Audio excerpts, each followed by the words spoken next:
My girlfriend told me she moved here for love. The truth shattered everything I thought I knew.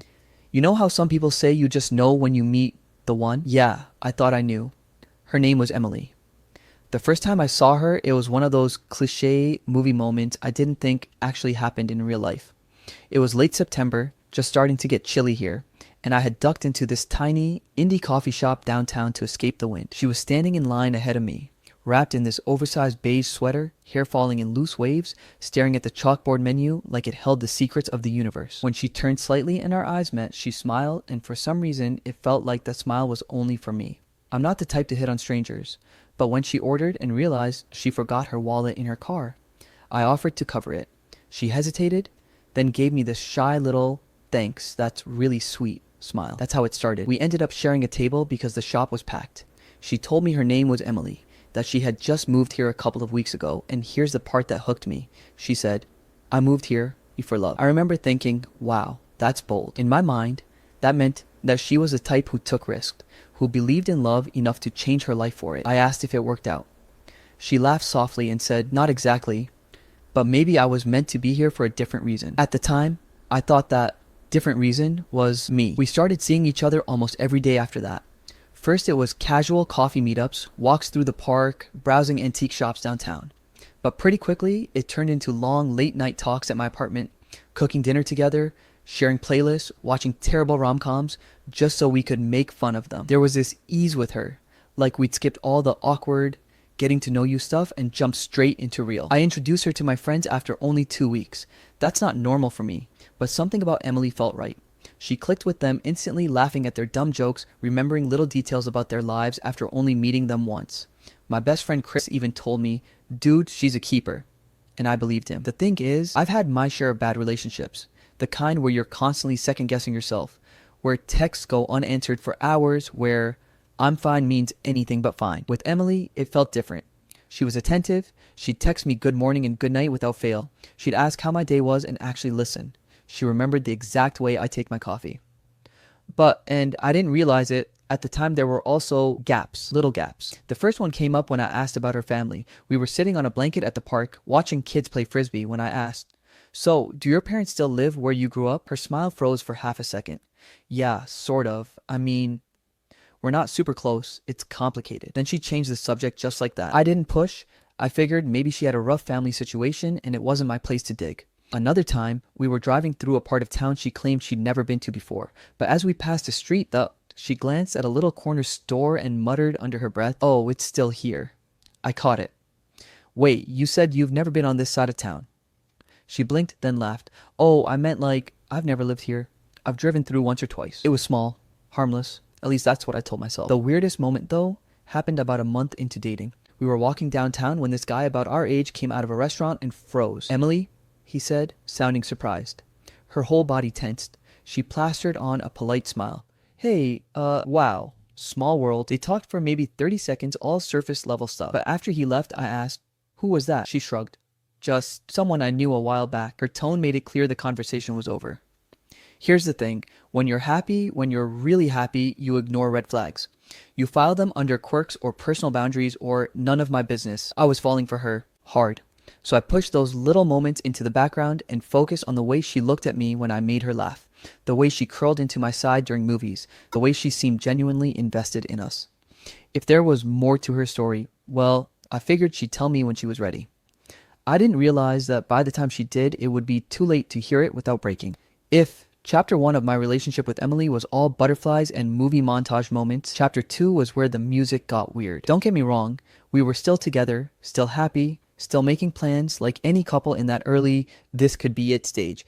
But every now and then, something would flicker in her eyes, something I couldn't quite place. And like an idiot, I kept telling myself it was nothing. It started small. One night, we were lying in bed, scrolling through our phones in that comfortable silence couples have when they're just existing together. I decided to ask her something I thought was harmless. "So, you've told me why you moved here," I started, and she shot me a little side glance. "But you've never told me about your exes." She gave this soft laugh, like I'd asked her if she'd ever met a celebrity. "Oh, they're not worth talking about. Not even one funny story. Like a terrible date or something?" Her face changed, not angry, just shut down. She set her phone aside and kissed my shoulder. "Nope. They're in the past. You're the only one that matters now. It sounded sweet, but it also felt like she'd just slammed a door in my face. Over the next few weeks, I noticed a pattern. Whenever I'd bring up anything about her life before she moved here, where she worked, who she hung out with, what her family was like, she'd answer in the vaguest way possible. Oh, it was fine. We weren't that close. It's complicated. I told myself maybe she had a rough past. People have their reasons for not wanting to share. I wanted to be the guy who made her feel safe enough to eventually open up. But then there were the nights she thought I was asleep. It would be 1 or 2 a.m. and I'd feel her shift in bed. Not the normal rollover to get comfortable kind of shift, but the sit up and walk to the living room kind. Sometimes she'd come back 10 minutes later, other times an hour. Once, I got up to grab some water and found her sitting on the couch in the dark, phone in hand, eyes red like she'd been crying. Hey, what's wrong? I asked, still half asleep. She startled, quickly wiping her face. Oh, nothing, just couldn't sleep. It didn't feel like nothing, but again, I let it slide. The first real crack happened on a lazy Sunday afternoon. She was in the shower and I was looking for one of my hoodies in her dresser because she always borrowed them. That's when I found it. A photo tucked between some folded sweaters. It was Emily, smiling wide, her arms wrapped around a guy I'd never seen before. They were standing close, like really close. His hand was on her waist, hers on his chest. It wasn't some casual friend pic. This was intimate. When she came out of the bathroom, hair damp, I held it up. Who's this? She froze. Not for long, maybe a second, but enough for me to notice. Then she smiled, too casually. Oh, that's just a friend from years ago. We used to hang out all the time. Looks like more than just friends. She rolled her eyes. You're reading into it. It was nothing. I wanted to believe her. God, I needed to believe her. So I put it back and didn't bring it up again. But after that, I started noticing more. Her phone would buzz late at night and she'd flip it over so I couldn't see the screen. If I walked into the room while she was texting, she'd lock it instantly. One night, she got a call around 11 p.m. She glanced at the screen, declined it, and then put her phone face down with this look that wasn't guilt exactly. More like dread. I didn't say anything, but my brain wouldn't stop. My friends started picking up on things too. Chris told me, hey, didn't Emily say she'd never been to Eastwood? Yeah, why? Because when we drove past Eastwood Diner, she pointed it out and said she used to go there all the time. Then she changed the subject. It was the same with other places. She'd claim she didn't know a part of the town, then casually reference something specific about it later. And then there was her weird relationship with social media. When we first met, I tried to find her Instagram or Facebook. She said she wasn't really into social media anymore. Fair enough, plenty of people ditch it. But I couldn't shake the feeling it wasn't just a lifestyle choice. Whenever someone tried to take a group photo with her in it, she'd either subtly step out of frame or say, oh, can you send it to me? I don't look good in pictures. She never posted about us, not even a simple date night story. It wasn't that I needed validation online, but it felt like she was keeping me hidden. By that point, I had this low-level unease humming in the background of our relationship. I'd wake up some mornings and just know something was off. But then she'd do something incredibly sweet. Surprise me with my favorite snack after work, plan a whole day trip just for us, fall asleep on my chest, and I convinced myself I was imagining it. I was in love. And love makes you think your gut is wrong, even when it's screaming at you. They say curiosity killed the cat. In my case, curiosity didn't kill me, but it definitely killed whatever was left of my peace of mind. It happened on a random Wednesday afternoon. I was working remotely that day and Emily had gone out to run errands. I decided to take a quick break and walk down to the coffee shop near my apartment, the same one where I'd first met her. It was almost empty, just a couple of people tapping on laptops and one guy at the counter placing his order. When he turned around, I immediately noticed him staring at me. Or rather, over my shoulder. I glanced back. Emily wasn't there. But then his eyes lit up. Wait, you're with Emily, right? That caught me off guard. Yeah. Do I know you? He smiled like we were sharing some inside joke. Man, how's she doing after the breakup? The words hit me like a sucker punch. My brain tripped over itself trying to process them. Breakup? I asked slowly. The guy's smile faded just a little. Oh, you didn't know. I could feel my stomach tightening. I mean, I know she dated before me, I said carefully. But what breakup are you talking about? He glanced toward the barista, clearly debating whether to say more.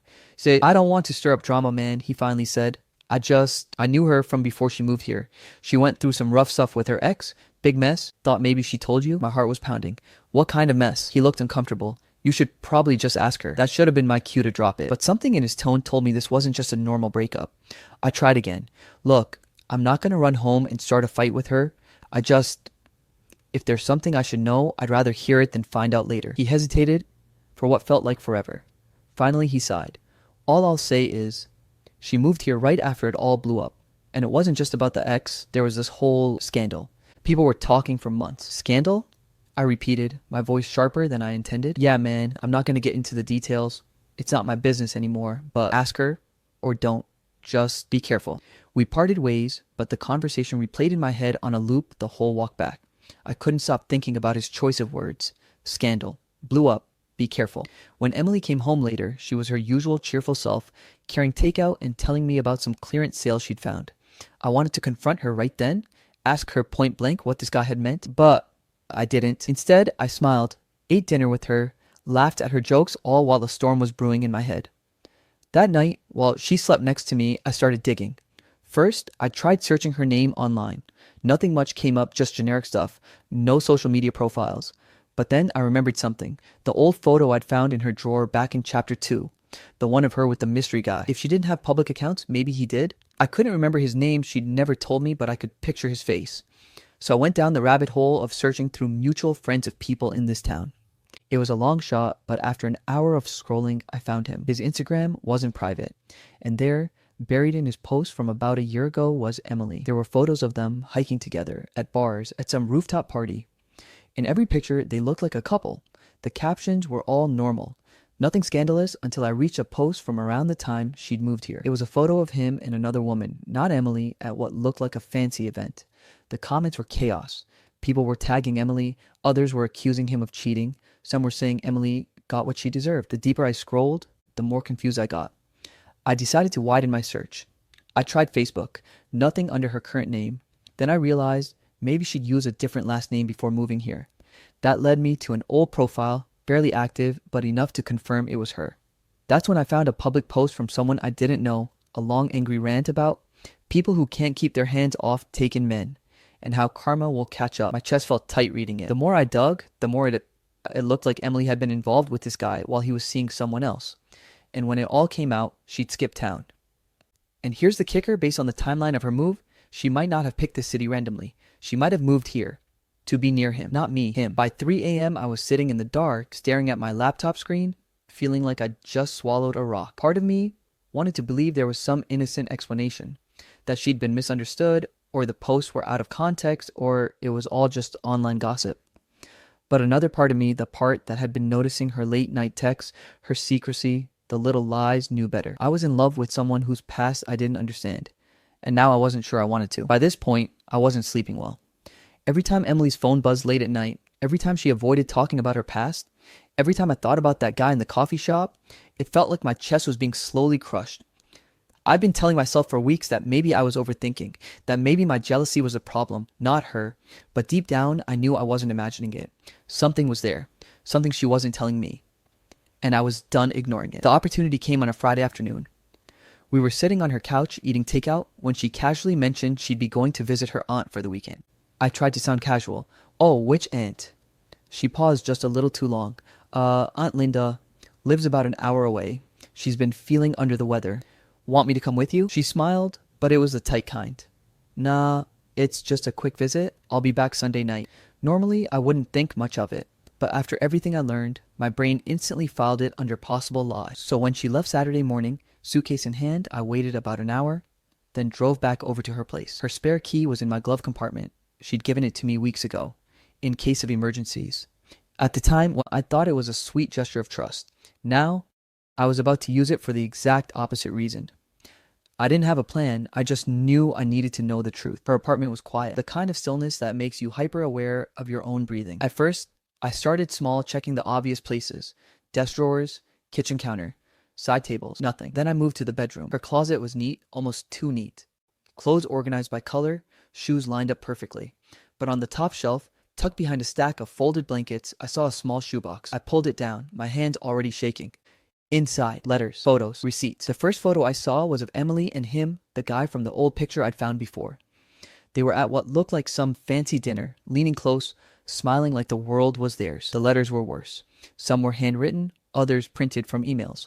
They weren't new, most were dated from a couple years back, but they painted a picture of someone completely different from the Emily I thought I knew. The way she wrote about him, God, it made my stomach turn. She called him the one I've always loved, my reason to wake up, the only person who really knows me. And the receipts? Those were recent.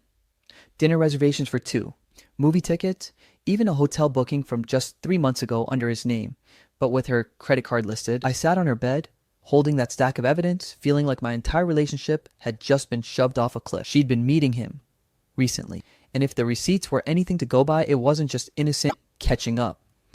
I didn't even realize I'd been sitting there for nearly an hour until my phone buzzed. It was a text from Emily. "Hope your day is going well. I'll call you tonight." My hands tightened around my phone. That was the moment I decided I couldn't sit on this any longer. When she came back Sunday night, I was waiting for her. She walked in, smiling like nothing was wrong, suitcase rolling behind her.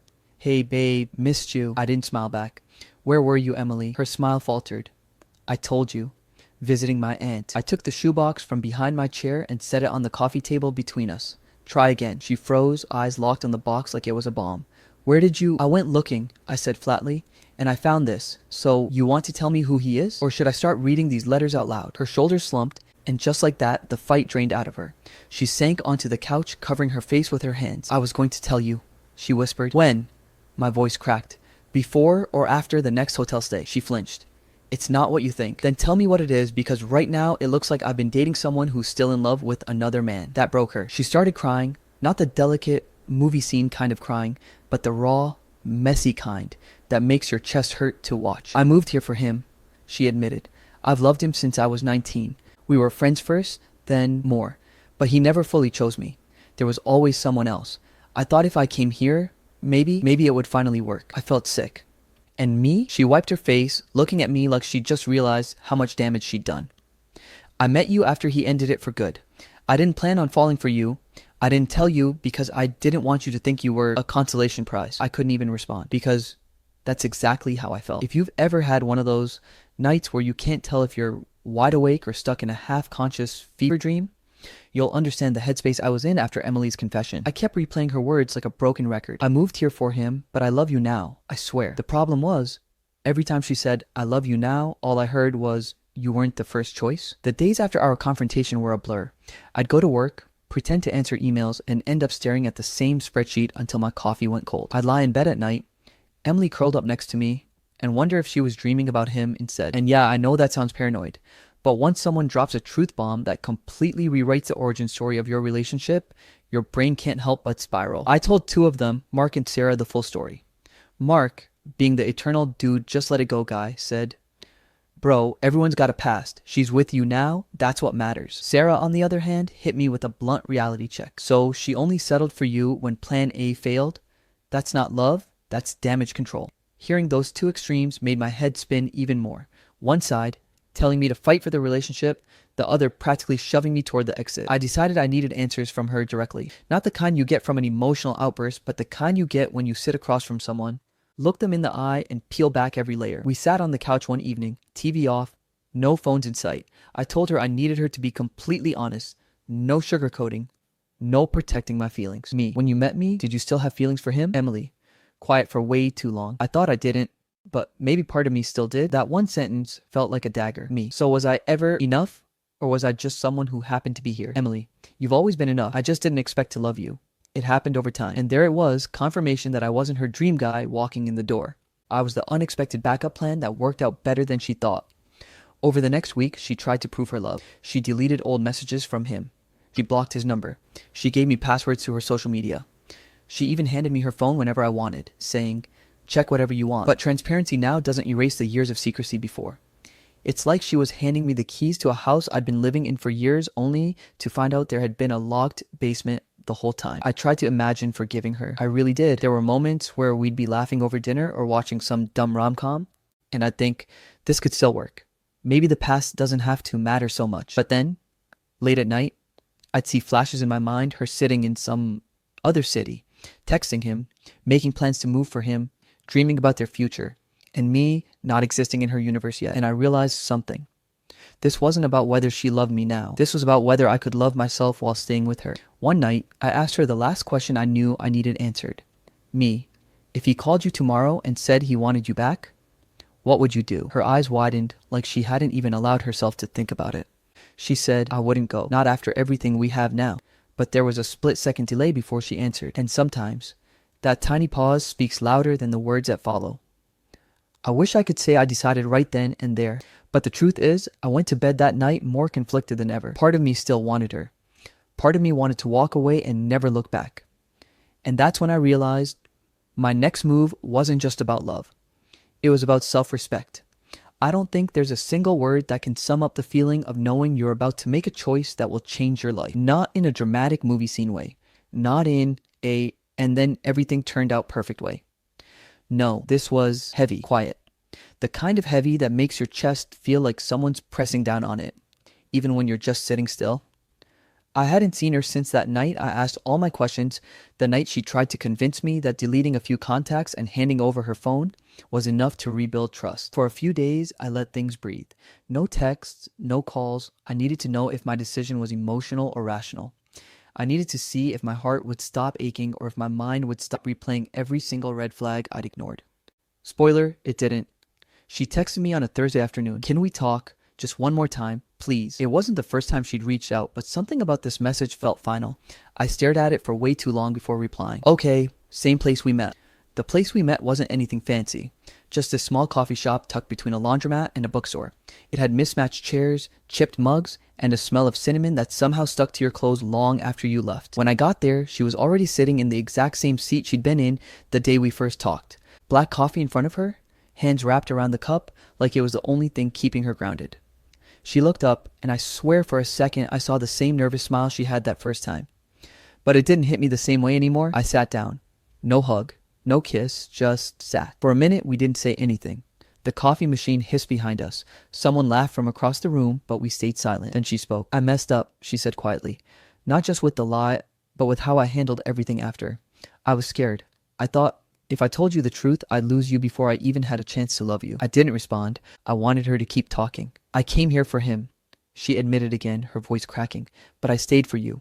I love you now, more than I ever loved him. I was stupid. I thought my past wouldn't matter if I just focused on our present. Her hands were trembling. I'm sorry. I'm so sorry. I know you probably hate me, but I had to try one last time to tell you. I've changed. I've deleted everything. I've cut ties. I want to build something with you. No lies, no secrets. Please, just don't walk away. Here's the thing. If this conversation had happened a month ago, maybe I'd have believed her. Hell, maybe I would have stayed. But now, all I could think about was that image burned into my brain, her chasing someone else for years, rearranging her whole life for him, and then me just happening to be there when that dream collapsed. And it wasn't even the fact that she had a past. We all have pasts. It was that she didn't give me the choice to decide if I wanted to be part of hers. She made that choice for me. I don't doubt that you feel something for me, I finally said, but I can't unknow the way this started. Every time I look at you, I'll remember that I was never your first choice, and I can't build something on that. Her eyes filled with tears. So that's it? She whispered. You're just going to throw us away? I shook my head. No, you threw trust away. I'm just refusing to pretend it's still here. She started crying, but I stayed still. I didn't reach across the table. I didn't comfort her, because the truth, this wasn't about punishing her. It wasn't about revenge. It was about finally doing something for myself instead of bending over backwards to protect someone else's feelings at the expense of my own. After a minute, I stood up. I hope you find someone you can be honest with from day one, I said quietly. And then I walked out. The air outside felt different, lighter. I didn't feel happy exactly. Heartbreak doesn't flip into joy just because you make the right decision, but I felt free. On the walk home, I realized something that stuck with me. The truth doesn't just set you free, it frees you from the wrong person. I'll be honest, I still think about her sometimes. Not in a what-if way, but in a, wow, that really happened kind of way. And every time, I feel that same quiet, heavy lifting feeling in my chest, except now, it's not from heartbreak, it's from self-respect. Because sometimes, walking away isn't giving up. Sometimes, it's the bravest thing you'll ever do.